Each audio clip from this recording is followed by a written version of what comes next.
A beautiful day in the North State, and it's only going to get warmer. Good evening, and thank you for joining us tonight. I'm Allison Woods. And I'm Brent Weber. I am enjoying this. I know it's not spring yet, Rob Elvington, but in the First Alert Weather Center, it sure doesn't feel like the dead of winter. Yeah, of course, and we definitely need the rain and the mountain snow, but we can't do anything about it, so you might as well get outside and enjoy it. And what we're expecting really over the next 7 to 10 days is a very strong ridge of high pressure to build in from out of the southwest, and it's just slowly starting to develop and build in from out of the southwest. So we're still in that northern edge of that ridge of high pressure. So we still have some of these clouds rotating over the top. So that's why you continue to see some of those mid to high level clouds throughout the day. But even with those clouds today, Redding hit a high of 67 degrees, which is still 10 degrees above normal for this time of the year.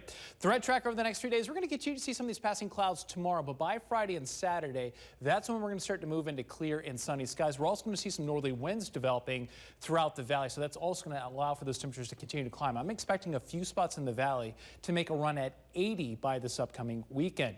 There's a look at the 7-day precipitation forecast. This is through NOAA. This is through the WPC, the Weather Prediction Center. And you'll notice they are not forecasting any rainfall for the entire North State, even the North Coast, through the next 7 days. Back to you. All right, thank you, Rob. A homeless and disabled veteran moved off the streets and into a new home in Chico this week. And it's thanks to a collaboration between Chico Fire and a nonprofit. KRCR News Channel 7's Taylor Torregano has the story. When he told me an apartment cried, when I told him these guys, the fire guys? What? And so he started crying then. Those tears turned to joy moments later. You can see Robert's smile in this photo after getting the news. Last week, he was a homeless and disabled veteran who had nowhere to turn until the Chico Posse Foundation got word. He had already gone to the VA and gotten a housing voucher, but didn't have any place to go. We're getting started. Posse founder Lori Maloney stepped in and within days found this apartment for Robert. There was just one problem. Robert is in a wheelchair, but the apartment was not wheelchair accessible. He had no way to get in. Literally, we were all standing in front of the apartment saying, if we don't do this, he goes back to the street. We have 1 week. How do we make this happen? They went to Facebook and put out a call for help. And as they always do when someone calls, Chico firefighters responded. On their days off, the firefighters built this ramp, putting the final touches on this morning. And to be able to get him into an apartment and then facilitate the means for him to be able to go in and out of it it does feel good. It is what we do. This was all a community effort. Chico Building donated the supplies, a past veteran donated this ramp, and the Chico firefighters put it all together. But perhaps the most crucial part, this all happened in just under a week. Just to be able to call somebody instantly and have some help is huge. That's kind of where we got going with the Posse Foundation in the first place, because a lot of people fell through the cracks over things that were immediate needs. Thanks to them, this step did not force Robert to fall through the cracks. Instead, he has a ramp to carry him to a better future. In Chico, Taylor Torregano, KRCR News Channel 7.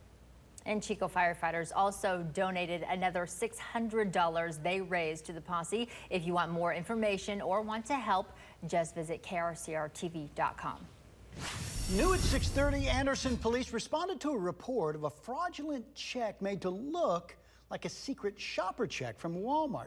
Well, Anderson Police Lieutenant Rocky Harpham says a resident received a letter and a check that appeared to be from a company associated with Walmart that instructed them to wire money to become a secret shopper for the megastore. Lieutenant Harpham says at first glance the check looks legitimate. It was a very official-looking corporate type of a check. It even had, all the stamps on the back for where you would sign, bank information, things like that. So the check looked very real. However, once we contacted both Walmart and the bank, it all turned out to be fake. According to Lieutenant Harpham, Walmart told them they never issue checks like that and warned their customers not to fall victim to scammers. Anderson police couldn't show us what the actual check looks like because it's been submitted as evidence. Harpham says the case remains under investigation. Tax season has kicked off, and the California State Tax Franchise Board wants you to be aware of a few changes. Dealing with the California Earned Income Tax Credit, more than 6,000 Cal EITC credits were issued last year in the North State, resulting in more than $4 million. For this year, the program has expanded. The income cap is higher, and those with self-employed wages can now apply as well. Jason Montiel with the Tax Franchise Board says requirements vary based on the number of dependents, but could result on average $500 more in your return. Basically, both credits are designed to help working families. It's extra money that they can use for food, for rent, whatever they need, on top of the regular refund that they might get. And he adds if you qualify for the state earned income tax credit, you also qualify for the federal earned income tax credit, along with free assistance preparing those through the Volunteer Income Tax Assistance Program, also known as VITA.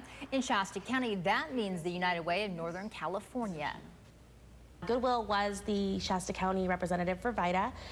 They were unable to take it on for whatever reason, and we were very, very happy to step up and take it to the plate. It fits aligned with our mission of financial stability for our families here.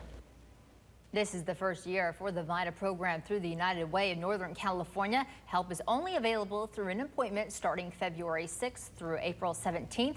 We put all that information on our website, krcrtv.com. The family of a man shot and killed by Chico police have filed a lawsuit against the city of Chico and 3 police officers.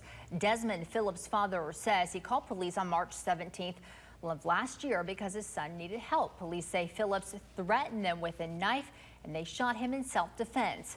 Tonight, the Phillips family is hoping to make the city and the officers involved before a jury, saying they weren't properly trained to handle a mental health crisis. The lawsuit was filed in Sacramento and alleges the officers failed to use de-escalation tactics, even though Phillips' father, David, had told 911 dispatchers that Desmond was suffering from mental health problems. The lawsuit also alleges officers tased Desmond but failed to handcuff him while he was on the ground and waited for the effects to wear off and then fired several shots, killing Desmond. In June of last year, the Phillips family filed a formal complaint with the city, which the city denied in July. New developments tonight in the case of a Red Bluff woman charged with second-degree murder after driving the wrong way, allegedly while under the influence, on Interstate 5 early this month.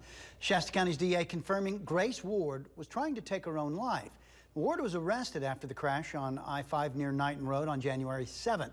CHP says the 28-year-old was driving northbound when she crossed the center divide into southbound traffic. She hit a Honda Accord head-on, killing the driver of that vehicle, 29-year-old Ryan Folsom. Folsom leaves behind 2 sons and his pregnant wife. The Shasta County District Attorney's Office explained why they filed second-degree murder charges against Ward instead of first-degree. While Grace Ward was trying to kill herself, they say, when she drove into oncoming traffic, they say she did not plan to kill Ryan Folsom. In total, Ward was charged with 1 count of murder in the second degree, 3 counts of attempted murder, 3 counts of assault with a deadly weapon, and a count of felony vandalism. Ward suffered a broken leg in the January 7th crash and avoided jail until yesterday while recuperating at Mercy Medical Center. Shasta County District Attorney Stephanie Bridget stressed today Ward is not a victim in this case. Ward made a choice that day to use her vehicle to try to kill herself. Her choice was very selfish, and the method she used has been determined to be criminal. Bridget added that Ward tried to crash into 3 other cars. Drivers of each of those were able to avoid her before she hit Folsom's vehicle. Folsom, who was staying in Medford, Oregon, was on his way to Sacramento for a series of job interviews as he worked to become a doctor. A GoFundMe for the Folsom family, set up by a close family friend, raised over $300,000 for Folsom's widow and their 3 children. New developments tonight after an Amtrak train carrying members of Congress plows into a garbage truck. 1 person was killed in that truck. Coming up, we'll hear from North State Congressman Doug LaMalfa, who was on board the train. And the murder trial begins for this week for a bizarre case in Hawaii. A twin charged with murdering her sister by driving off of a cliff. That's coming up on KRCR News Channel 7 at 6:30.